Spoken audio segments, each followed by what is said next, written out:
अखिल sir, ये जो स्थिति बनी है, अब तो ईरान में भारतीयों के भरोसे छोड़ दिया गया है। वो अपने आप से अगर निकल पाए तो निकल पाए।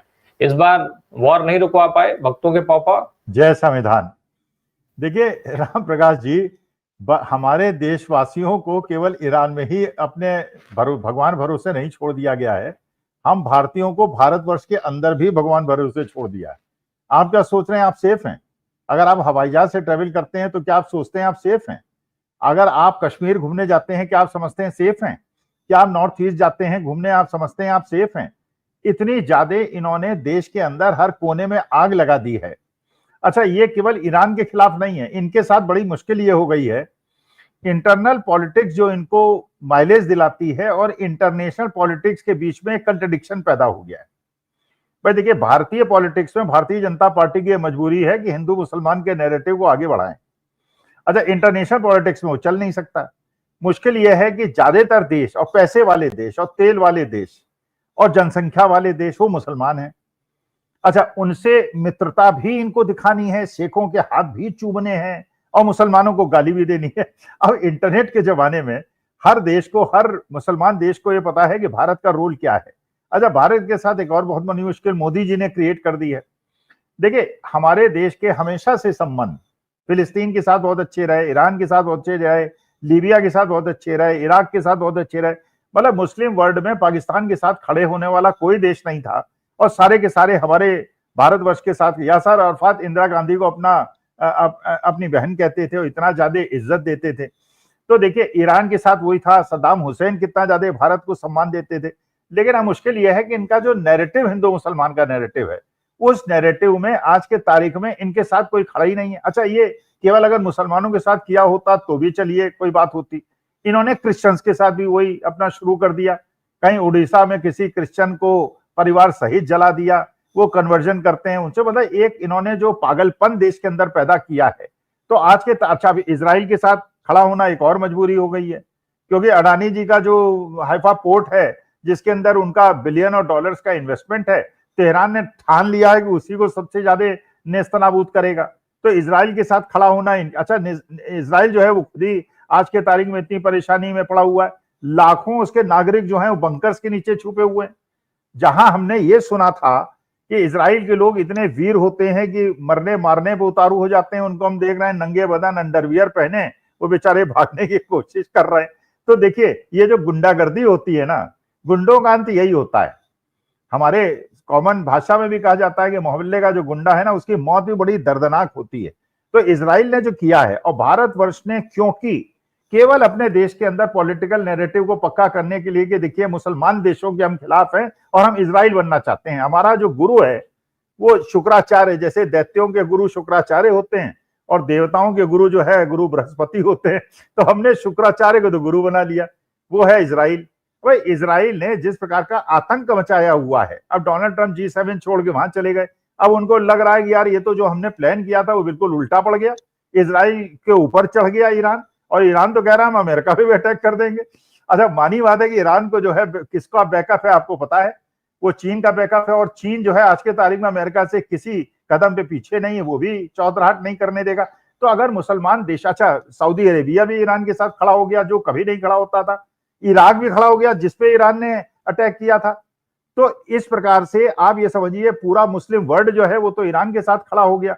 क्रिश्चियन वर्ल्ड जो है वो अगर अलग थलग पड़ता भी है सारा यूरोप और अमेरिका, तो चाइना के अंदर जो उनकी अपनी पॉपुलेशन है वो ज्यादातर ना तो मुसलमान है ना क्रिश्चियन है, तो वो जिधर चली जाएगी पूरा पासा पलट जाएगा, तो अमेरिका अलग थलग पड़ जाएगा। इसलिए डोनाल्ड ट्रंप जो विश्व गुरु नंबर 1 है, और हमारे देश के प्रधानमंत्री जो विश्व गुरु नंबर 1 कौन है, नंबर 2 तो आपस में डिसाइड करें, लेकिन दोनों ज्यादा देखिए फेंकने में यही समस्या होती है।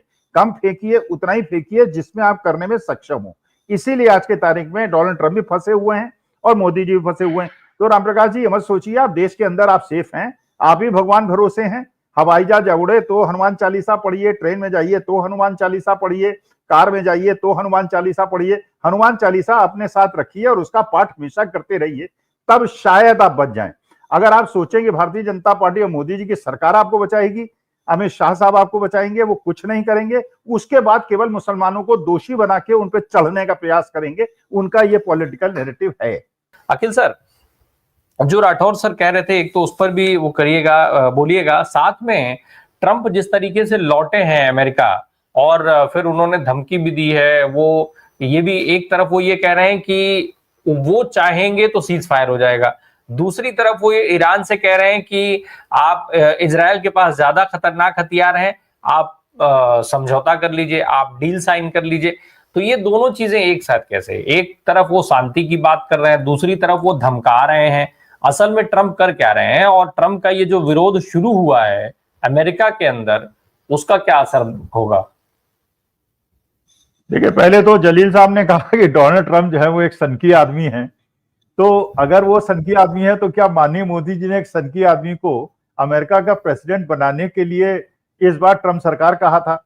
अच्छा, हमारे भक्तों ने तो देश के अंदर हवन करा दिए थे, यज्ञ करा दिए थे डोनाल्ड ट्रंप को जिताने के लिए।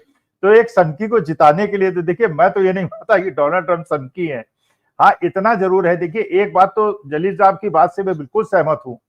देखिए, चाहे किसी पैलेस्टीनियन बच्चे की मृत्यु हो, या औरत की हत्या हो, या किसी इजरायली या किसी भी यहूदी की या किसी भी व्यक्ति की फॉर दैट मैटर, अगर मृत्यु होती है तो शोक होता है। और हम लोग क्योंकि सनातनी लोग हैं तो हम लोग इस बात का ज्यादा विश्वास करते हैं, हमें मौत पे खुशी नहीं होती, हमको खून में खुशी नहीं होती। और हमको ये भी खराब लगता है कि जब भारतवर्ष के अंदर जब किसी से जय श्री राम कहलाया जाता है, मैं कल्पना करता हूं, राम प्रकाश जी आप भी कल्पना कीजिए, पोरे साहब भी कल्पना करें, अगर हम मुसलमान देशों में जाएं और कोई हमें पकड़ के ये कहे कि देश के अंदर तब घुसने देंगे जब तुम अल्लाह अकबर कहोगे, हमारे दिल पे क्या बीतेगी? देखिए राम प्रकाश जी, मेरे नसों में सनातन धर्म बहता है, और जो जलील साहब हैं उनके रसों में अपना जो धर्म है उसका बिल्कुल संस्कार घूमते हैं।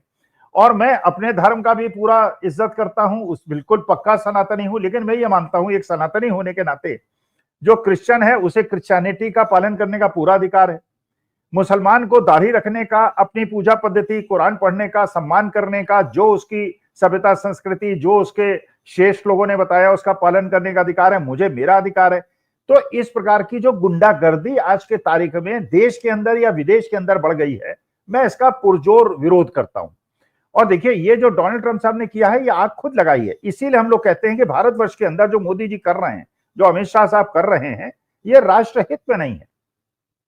और आपके दर्शक जिन्होंने ये, असल में मुश्किल क्या हो गई है, जल्दी साहब आपने कहा कि साहब उन्हें पढ़ना लिखना चाहिए।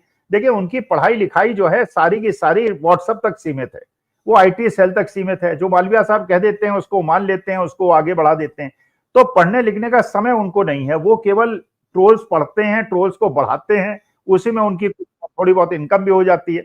तो देखिए, ये जो स्थिति देश के अंदर बन गई है और विश्व के अंदर बन गई, ये बहुत खतरनाक है। तो अगर ये खुमैनी साहब ये बात कह रहे हैं और ये बिल्कुल प्रस्ताव दे रहे हैं, और ये अगर संधि होती है, और मोदी जी ने एब्सटेन क्यों किया, भारतवर्ष ने एब्सटेन क्यों किया युद्धराम की बात का, मुझे इस बात का भी अजंबा है।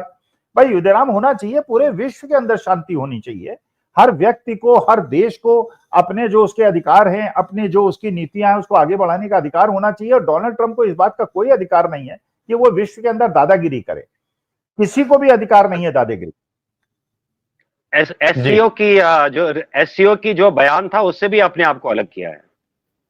जी जी, अच्छा, इससे क्या हो रहा है? देखिए, पाकिस्तान को हर जगह सम्मान मिल रहा है। अब आप देखिए, एंटी टेररिज्म कमेटी का vice chairman height of imagination.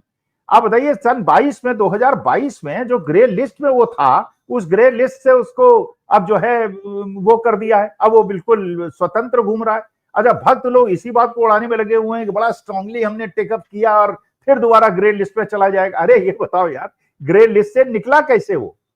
और 2022 में निकला, जो मोदी जी प्रधानमंत्री थे तब निकला।